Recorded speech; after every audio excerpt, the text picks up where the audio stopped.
Jelang pemilihan umum kepala daerah atau Pilkada serentak 2024, Komisi Pemilihan Umum atau KPU Batubara Sumatera Utara telah menetapkan syarat jumlah dukungan untuk pasangan calon bupati dan calon wakil bupati Batubara yang akan maju dari jalur perseorangan atau independen.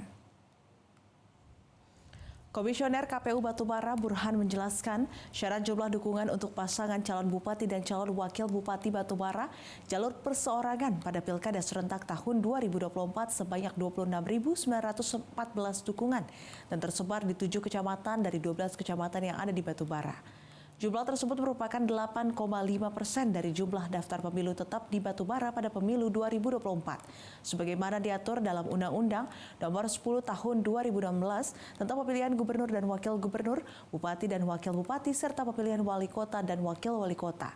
Dukungan untuk pasangan calon bupati dan calon wakil bupati dari jalur perseorangan dibuktikan dengan fotokopi kartu tanda penduduk elektronik dan surat pernyataan dukungan yang nantinya akan dilakukan verifikasi oleh KPU.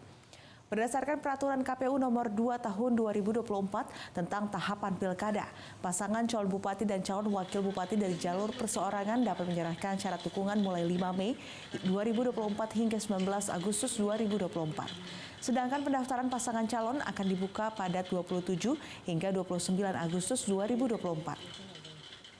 Pilkada Batubara tahun 2024 merupakan pilkada yang keempat setelah Kabupaten Batubara dimekarkan dari Kabupaten Asahan. Batubara sendiri merupakan salah satu kabupaten Indonesia yang pernah dipimpin bupati dan wakil bupati dari jalur perseorangan hasil Pilkada tahun 2008 dan Pilkada tahun 2013 lalu. Jelajahi cara baru mendapatkan informasi. Download Metro TV Extend sekarang.